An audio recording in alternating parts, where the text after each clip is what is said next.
कान के साथ साथ अपना सब कुछ खोलकर सुन लो केचुआ के अधिकारी, चाहे नीचे वाले हों चाहे ऊपर वाले हों, छोटे से लेकर बड़का तक सबके लिए ये संदेश है कि तुम जहां कहीं भी हो बचोगे नहीं। अगर तुम्हें यह लगता है कि रिटायरमेंट के बाद तुम्हारा कोई कर ही क्या लेगा तो भूल जाओ, भारत के साथ देशद्रोह कर रहे हो, तुम्हें बख्शा नहीं जाएगा।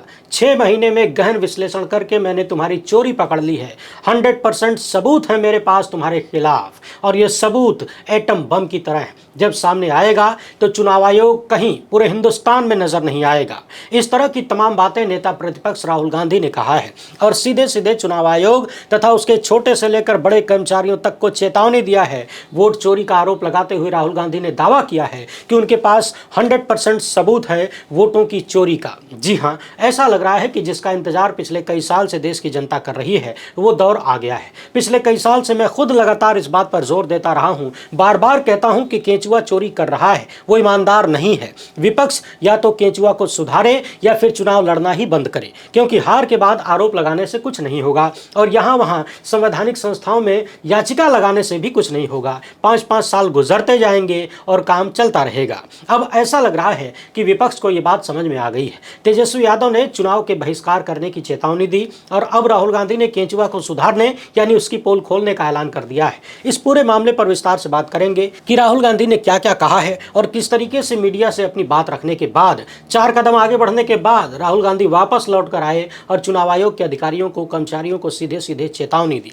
आप इसे धमकी भी कह सकते हैं और साथ ही साथ ये भी कह सकते हैं कि देर आए दुरुस्त आए। उधर कांग्रेस ने बिहार को लेकर एक नया ऐलान किया है, उस पर भी बात करेंगे, यानी सड़क पर जंग हो सकती है। इसके अतिरिक्त एक और बात समझने वाली है। आप देख रहे होंगे जब भी चुनाव आयोग पर सवाल होता है, उसकी हरकतों पर, उसकी चुरकटई पर सवाल होता है तो पूरा का पूरा भाजपाई सिस्टम और गोदी मीडिया वाले खासकर कहने लगते हैं कि संवैधानिक संस्था पर सवाल कर रहे हो, यानी केंचुआ की गड़बड़ियों पर सवाल करिए तो इन्हें संवैधानिक संस्था नजर आने लगती है। पिछले कई दिनों से मैं ये बात सुन रहा हूं और आज मूड बन गया है कि गोदी मीडिया के लपटझंडिसों को इस बात पर जवाब दे ही दिया जाए, और न सिर्फ गोदी मीडिया के लपटझंडिसों को बल्कि भाजपा के उन तमाम नेताओं को भी जो संविधान का नाम लेकर केंचुआ की चोरी और उसके अधिकारियों की दलाली को छुपाने का काम करते हैं। उधर मोदी के एक लाडले नेता को दुष्कर्म के मामले में दोषी करार दिया गया है। जी हां, वही नेता जिसका हाथ उठाकर मोदी वोट मांग रहे थे और कह रहे थे कि इसको वोट देंगे तो हमको मिलेगा, इसको वोट देंगे तो हम मजबूत होंगे। उधर राज्यसभा की बेल में सुरक्षा कर्मियों को घुसाया जा रहा है पिछले 2 दिन से लगातार। इसे लेकर राज्यसभा के नेता विपक्ष मल्लिकार्जुन खड़गे ने गंभीर सवाल उठाए हैं और पत्र लिखा है। ये पूरा मसला और भी गंभीर है। आज के इस वीडियो को आखिर तक देखिएगा, क्योंकि बात आपके अधिकारों की है, इस देश के लोकतंत्र को सुरक्षित रखने या फिर लुट जाने पर चुप्पी साधने की है। मामला बहुत ही गंभीर मोड़ ले चुका है। पहली बार है तो चैनल को सब्सक्राइब करके घंटी बजा दीजिएगा टन से। इसके अलावा हमारा काम पसंद आता हो तो इस QR कोड या फिर मोबाइल नंबर का प्रयोग करते हुए जो भी हो सके आर्थिक सहयोग भेजने का प्रयास जरूर करें, ताकि आपके मुद्दों पर खुलकर बात होती रहे। कम से कम जब तक कागजी तौर पर ही सही लोकतंत्र है तब तक आवाज निकलती रहनी चाहिए। सबसे पहले ये जानते हैं कि राहुल गांधी ने कहा क्या है, इसके बाद जो चर्चा होगी उसको जरा ध्यान से सुनिएगा।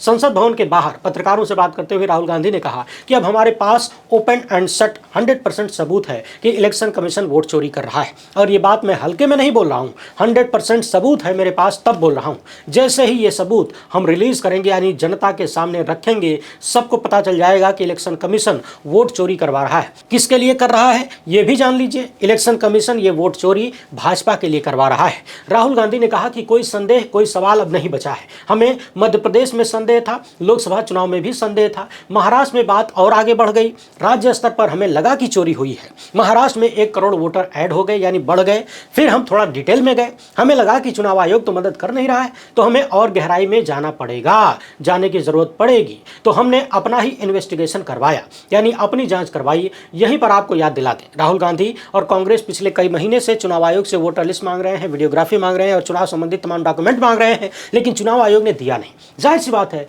इतने से ही समझ में आ जाता है कि चोर लोग बैठे हैं। राहुल गांधी ने कहा कि हमें ये जांच करने में 6 महीने लगे हैं, लेकिन हमें जो मिला है वो एटम बम है। यानी इलेक्शन कमीशन वोट चोरी का जो सबूत राहुल गांधी के हाथ लगा है वो एटम बम की तरह है। ये कहना है राहुल गांधी का। इनका दावा है कि ये एटम बम जब फटेगा तो इलेक्शन कमीशन आपको हिंदुस्तान में कहीं दिखेगा नहीं। इतना बोलने के बाद राहुल गांधी आगे बढ़ने लगते हैं, फिर से लौट के आते हैं और कहते हैं कि एक और बात कहनी है। बड़ी सीरियसली मैं ये बात कह रहा हूँ कि इलेक्शन कमीशन में जो लोग भी ये काम कर रहे हैं यानी वोट चोरी वाला, ऊपर से लेकर नीचे तक यानी छोटे से लेकर बड़े तक जो लोग भी वोट चोरी का काम कर रहे हैं, याद रखिए आपको हम छोड़ेंगे नहीं। कुछ भी हो जाए छोड़ेंगे नहीं, क्योंकि आप हिंदुस्तान के खिलाफ काम कर रहे हैं। ये देशद्रोह है, इससे कम कुछ भी नहीं है। और हिंदुस्तान के खिलाफ काम करने वालों को हम छोड़ेंगे नहीं। आप कहीं पर भी हों, रिटायर्ड हों तब भी, कहीं पर भी हों, हम छोड़ने वाले नहीं। यानी पुराने वाले राजीव कुमार सड़क छाप शायर, वो भी सुन लें। नेता प्रतिपक्ष का दावा है और ऐलान है कि हम आपको छोड़ेंगे नहीं। चाहे जितनी घाटिया शायरी सुनाकर आप कान पका दें और सवालों से भाग निकलें, कर्म फल जरूर मिलेगा। पिछले कई सालों में जब से जनता के तमाम मुद्दों पर भाजपा की हालत खराब हुई है, जवाब नहीं है सवालों के, बार बार झूठ बोलना पड़ रहा है। प्रधानमंत्री से लेकर छुट भैया नेता तक झूठ बोलने को मजबूर हैं। खासकर तब से चुनाव में गड़बड़ी के ज्यादा आरोप लगने लगे हैं और उन जगहों पर भी भाजपा प्रचंड बहुमत से जीत जाती है जहां उसे बुरी हार का सामना करने जैसा माहौल होता है। पिछले साल ही मध्य प्रदेश के चुनाव को याद करिए, हरियाणा के चुनाव को याद करिए, लोकसभा चुनाव को याद करिए, दिल्ली को याद करिए, हाल फिलहाल में महाराष्ट्र को याद करिए। आज भी ज्यादातर लोग ये मानते हैं कि इन राज्यों में अगर ईमानदारी से चुनाव हो जाए तो हर जगह बीजेपी हारेगी और लोकसभा में भी हालत बद से बदतर हो जाएंगी। पूरी ईमानदारी से चुनाव हो जाए तो लोकसभा में भी भाजपा 100-150 तक सिमट जाएगी। मगर सवाल है कि ईमानदारी से हो जाए तब तो भीतर ही भीतर कितना कुछ होता होगा, वो तो बाद की बात है। चुनाव आयोग सामने से भी ये दिखाने का प्रयास नहीं करता है कि वो ईमानदार है। अच्छा, अभी मैंने आपसे कहा था कि गोदी मीडिया और तमाम भाजपाई चुनाव आयोग से सवाल करने पर कहते हैं कि संवैधानिक संस्था पर सवाल कर रहे हैं।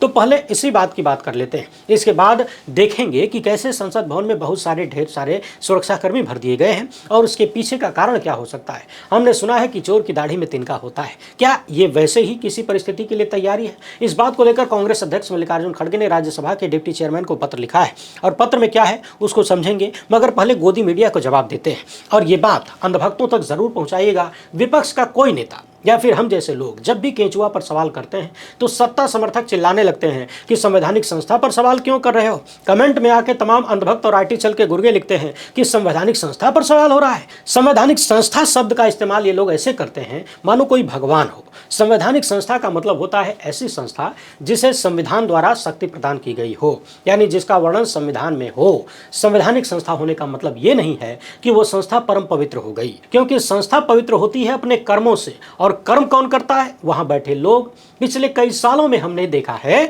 कि चुनाव आयोग में बैठे तथा तमाम संस्थाओं में बैठे हुए लोग कर्म नहीं बल्कि कुकर्म करते हुए पाए जाते हैं। सबके बारे में यही बात नहीं कही जा सकती, मगर बहुतायत यही है। खासकर ऐसे ही लोगों को बिठाया ही जाता है जो कुकर्म कर सकें। अब समझने वाली बात यह है कि भारत के प्रधानमंत्री नरेंद्र मोदी भी तो संवैधानिक पद पर ही बैठे हैं। ये पद संविधान द्वारा शक्ति प्रदत्त है, मगर हिसाब लगाइए पिछले 11-12 सालों में इन्होंने कितने हजार बार झूठ बोला है, कितनी बार नफरत भरी उल्टियां की, असंवैधानिक बातें की, असंवैधानिक काम भी किया। और सुप्रीम कोर्ट ने बाकायदा इस पर मुहर लगाया है कि प्रधानमंत्री नरेंद्र मोदी के हाथों से, यानी उनकी सरकार के हाथों से असंवैधानिक काम हुए हैं, गैर कानूनी काम हुए हैं। इलेक्टोरल बॉन्ड को ही याद कर लीजिए, पीएम केयर फंड का हिसाब आज तक नहीं मिला है। 2024 के लोकसभा चुनाव में नरेंद्र मोदी ने कांग्रेस के मैनिफेस्टो को लेकर सैकड़ों बार एक ही झूठ दोहराया। उन्होंने कहा कि कांग्रेस ने अपने मैनिफेस्टो में लिखा है कि आपकी 2 भैंस होगी तो एक भैंसिया कांग्रेस वाले खोल ले जाएंगे, आपके घर में 2 कमरे होंगे तो एक कमरे में मुसलमानों को बिठा देंगे, यानी उन लोगों को बिठा देंगे। आपने शहर में घर बना लिया है, एक घर गांव में है पुश्तैनी वाला, तो वो गांव वाला घर छीनकर उन लोगों को दे दिया जाएगा। यहां तक कि नरेंद्र मोदी ने दावा कर दिया कि हिंदू महिलाओं का मंगलसूत्र भी कांग्रेस छीनना चाहती है। विश्वगुरु ने दावा कर दिया कि कांग्रेस के मैनिफेस्टो में इस तरह की बातें लिखी हैं, मगर ये सारी बातें झूठ हैं। सरेआम भारत के प्रधानमंत्री नरेंद्र मोदी सैकड़ों की संख्या में झूठ बोल रहे थे। कांग्रेस का मैनिफेस्टो तो आज भी जनता के बीच है। किसी भाजपाई में दम हो, किसी अंधभक्त में दम हो तो दिखा दे कि ये बातें कहां लिखी हैं। उस वक्त भी नहीं दिखा पाए, अब क्या दिखाएंगे? राहुल गांधी ने चैलेंज किया था कि आइए हमारे सामने बैठकर डिबेट करिए, मगर दुम दबाकर सब भाग लिए। नरेंद्र मोदी के इन झूठों में एक तो कांग्रेस के प्रति झूठ फैलाना था, दूसरा अल्पसंख्यकों के प्रति नफरत पैदा करना, एक बड़े वर्ग को मुसलमानों के खिलाफ डराना। और तो अभी हाल ही में एक वीडियो सामने आई, ये वीडियो पुरानी वाली, इसमें किसी कार्यक्रम में 4 लोग बैठे हुए हैं, नरेंद्र मोदी भी हैं और जम्मू कश्मीर के पूर्व मुख्यमंत्री फारूक अब्दुल्ला भी हैं। मजाकिया लहजे में फारूक अब्दुल्ला पूछते हैं कि मोदी जी आपकी शादी हुई है कि नहीं, और दुनिया के सामने नरेंद्र मोदी 2-2 बार मुंडी हिलाकर नकारते हुए कहते हैं कि मेरी शादी नहीं हुई है। अब आप इसी बात से अंदाजा लगा लीजिए कि ये व्यक्ति किस चरित्र के हैं। और आप में से जिन लोगों को वो वीडियो देखनी हो, हमारे ट्विटर हैंडल पर जाकर देख सकते हैं। इस वीडियो को पूरा देखने के बाद हमने डिस्क्रिप्शन में उसका लिंक दे रखा है। साथ में ट्विटर पर हमें फॉलो भी कर लीजिएगा, जाकर देखिए और खुद ही अंदाजा लगाइए कि उस वक्त भी नरेंद्र मोदी मुख्यमंत्री की कुर्सी पर थे जब ये वाला झूठ बोला, और आज भी जब आए दिन झूठ बोलते हैं तब भी एक संवैधानिक पद पर बैठे हैं। अब जरा सोचिए कि क्या संवैधानिक पद पर बैठकर नरेंद्र मोदी ईमानदार हैं, झूठ नहीं बोलते, नफरत नहीं फैलाते, टोपी नहीं पहनाते, आपको बरगलाते नहीं है। जब पब्लिकली संवैधानिक पद पर बैठा व्यक्ति इतना गलत कर सकता है तो चुनाव आयोग पर सवाल क्यों नहीं हो सकता, जबकि वो खुद भी खुलेआम गलती करता हुआ, चोरी करता हुआ बार बार पकड़ा जा रहा है। आरोप लग रहे हैं, आरोपों का जवाब नहीं देता, सबूत नहीं देता। इस देश में राष्ट्रपति भी संवैधानिक पद पर बैठी हैं। देश की 20% आबादी यानी मुसलमान जब वक्फ मामले पर राष्ट्रपति से मुलाकात के लिए समय मांगते हैं तो महोदया समय नहीं दे पाती। जरा पता लगाइए, उनकी आलोचना होनी चाहिए कि नहीं। उपराष्ट्रपति भी तो संवैधानिक पद पर ही थे। जगदीप धनखड़ जी बैठे हुए थे, सदन में बैठकर किस तरीके से पक्षपात करते थे, सरेआम खुलेआम दोहरी बात करते थे। आज भी लोकसभा के स्पीकर के रूप में ओम बिरला को देख लीजिए, सत्ता पक्ष वही काम करे तो मुस्कुराते हैं, विपक्ष वही काम कर दे तो ऐसा लगता है कि कच्चे खा जाएंगे। इस देश में तमाम भाजपाई मुख्यमंत्री हैं जो आए दिन नफरत की उल्टियां करते हैं, धर्म के नाम पर लोगों को बांटने की बात करते हैं और बांटते भी हैं, असंवैधानिक फैसले करते हैं, सुप्रीम कोर्ट बार बार लताड़ता है। तो समझने वाली बात यह है कि क्या इन सब ने संविधान की मर्यादा रखी है। कुल मिलाकर समझने वाली बात यह है कि कोई पद या संस्था संवैधानिक होने से वो पवित्र नहीं होती। वहां जो लोग बैठे हैं उनका काम जैसा होता है, उनका चरित्र जैसा होता है, अपनी जिम्मेदारियों को लेकर वहां से संस्था या पद की पवित्रता सामने आती है। वहां जो लोग बैठे हैं उनका काम कैसा है, उनका चरित्र कैसा है, अपनी जिम्मेदारियों को लेकर यहां से संस्था या पद की पवित्रता सामने आती है। और आप तो जानते हैं कि अमृतकाल में हर पद पर सत्ताधारी लोग अपने चाटुकारों, दलालों को बिठाते हैं। जिस दिन चाटुकारिता में कमी आती है, लात मार के कुर्सी से भगा दिया जाता है। इसके तमाम उदाहरण हम लोगों ने देखे हैं। कोई निजी कारणों से इस्तीफा दे देता है तो कोई तबीयत खराब होने का बहाना देकर इस्तीफा दे देता है, और इस्तीफा देने के बाद अंडरग्राउंड हो जाता है, पता नहीं चलता दुनिया में है कि गायब हो गया।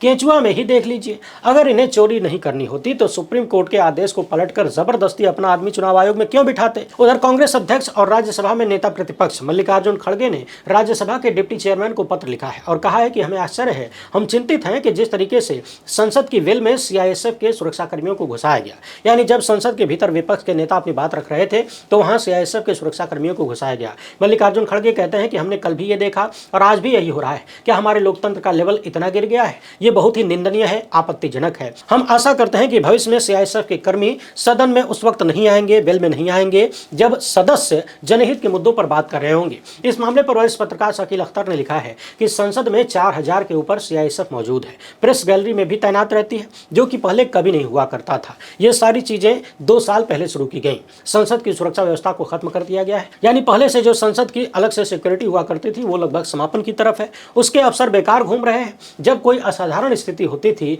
तभी उन्हें बुलाया जाता था। वो लोग संसद के सभी सदस्यों को जानते थे, बहुत ही अनुशासित और सभ्य तरीके से पेश आते थे। मगर अब लगातार 2 दिन से राज्यसभा में सीआईएसएफ को बुला लिया गया है। ये गंभीर ही नहीं बल्कि संसदीय नियमों के खिलाफ है, पूरी तरह लोकतंत्र को खत्म करने वाली कोशिश है। अब सवाल ये उठता है कि क्या संसद सदस्यों को डराने के लिए ये सब किया जा रहा है? भाजपाई डबल इंजन में हमने कई बार देखा, कभी विधानसभा के भीतर तो कभी संसद भवन में मार्शल बुला लिए जाते हैं। पिछले सालों में जब संसद की सुरक्षा में भारी संख्या में बदलाव हुआ और सीआईएसएफ को हजारों की संख्या में तैनात किया गया, तभी से सवाल हो रहा था कि आखिर ये माजरा क्या है, चल क्या रहा है, क्या चोर की दाढ़ी में तिनका है? अब जरा इधर देखिए, भक्तों के भगवान के प्रिय प्रज्वल रेवन्ना को बेंगलुरु कोर्ट ने रेप केस में दोषी पाया है। कल इसे सजा सुनाई जाएगी। ये वही प्रज्वल रेवन्ना है जिसके गैजेट से 3000 के आसपास सैकड़ों महिलाओं के साथ दुष्कर्म के वीडियो मिले थे, हर उम्र की महिला के साथ। ये वही प्रज्वल है जिसका हाथ उठाकर नरेंद्र मोदी चुनाव में वोट मांग रहे थे और कह रहे थे कि इसको वोट देंगे तो सीधे मोदी को वोट मिलेगा, इसे वोट देकर आप मोदी का हाथ मजबूत करेंगे। ध्यान से देख लीजिए,